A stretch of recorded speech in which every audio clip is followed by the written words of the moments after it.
conservatives can win the battle of Thanksgiving by saying to their liberal relatives, I'm for a black man for president. And as soon as they win Thanksgiving, it's over. I think it's a bit unfair. I mean, I think if you see him speak, he's actually a great inspirational speaker. If you're into that type of thing, listen to me. Actually, watch. You're into what? If you're into inspirational life speeches, not about politics here. I'm talking about his life as someone who came, he's very self-made man. He's a neurosurgeon. He's separated conjoined twins. I know. This is the question. I read Gifted Hands. I don't know what's happened since then. Exactly right. But Gifted Hands, I use this whole He can separate conjoined twins, but he can't separate fact from fiction. Right. This is the problem. And I want your opinion on this, especially. I identified this phenomenon a couple of years ago on the show as the smart, stupid person. The person who somehow can do something like Dr. Ben Carson, be a brilliant neurosurgeon, but he took on the Big Bang Theory. You know, he said, ridiculous. Our solar system, not to mention the universe outside of us, is extraordinarily well organized. Except for when asteroids come and render life extinct. But other than that, it's organized, yeah.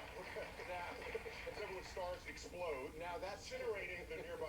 Other than that, it's organized, yeah. Now that type of organization, to just come out of an explosion, talk about fairy tales, and also evolution. He said, I personally believe that this theory that Darwin came up with was something that was encouraged by the adversary.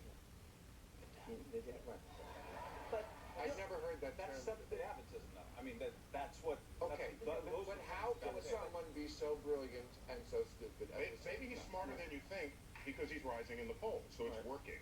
So you're arguing with a politician as though facts matter to what a politician says. There's an extra thing going on here.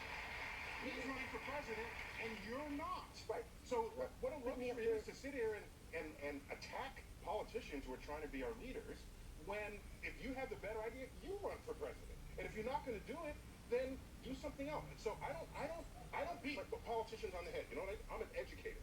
So my task is not to beat people trying to lead us, is to educate the electorate. So that at the end of the day, and the rest of us are assholes. We're not running for president. No, but you're attacking. Yes, I'm attacking. Rising in the polls. And why? So maybe you should be attacking the people who are voting for him, rather than I do. Okay.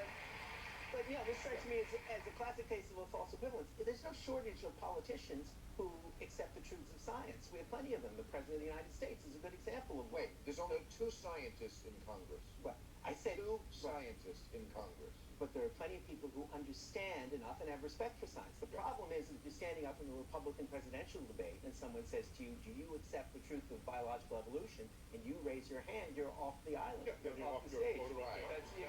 And that's the problem. I wish it were widespread, but it's actually highly particularized in one political movement and one political party. And isn't this a test for your religiosity that the Constitution prevents? It precludes? What do you have? It can't be a test. No, at every debate, somebody asks, well, who is your savior? Or who? No, it's Jesus. And somewhere they find a way to talk about God. So you know that box got checked by the end of the debate. Okay?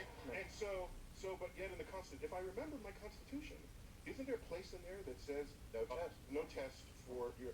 And Ben Carson is someone who has said that he doesn't want a Muslim to be president.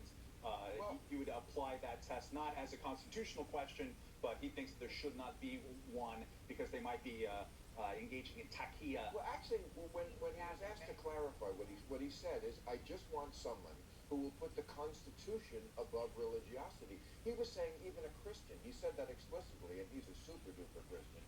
He said, I would not even want a Christian. And liberals are like... I want taxpayers to tithe, though.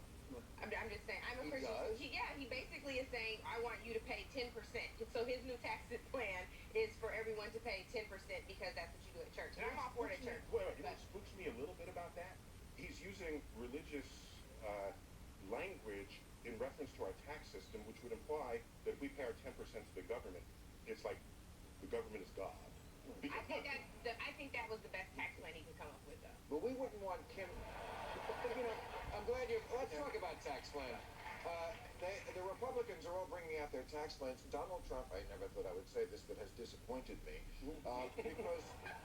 Because for a while we thought he was going to be pretty good on this issue. He talked about taxing hedge fund managers. We thought, oh, this guy has voted Nixon to China on this issue. He's one of them. He's a rich guy. Okay. Now that he's running for president. Well, now that he might be president, he wants to cut the bottom 50% to zero. Real brave, since, remember, 47%, they don't pay taxes anyway already. Wants to cut the top rate, which is now about 40%, to 25%. Cut the estate tax altogether. Cut the corporate rate down to 15%. Okay, this is the same old bullshit. Grover Norquist likes this plan, so you know it's insane. This is what they've all been feeding us. But you would think there would be political room, that the smart political thing to do would be to at least bring forward a tax plan, to which he has absolutely no obligation if he ever were to be elected, that at least would look as though it would address issues of inequality and would soak the rich. But you can't even do that. You can't even do that. The whole of the plutocratic class is so overwhelming that, yes, yeah, another planet, right? Yeah, Not his voice.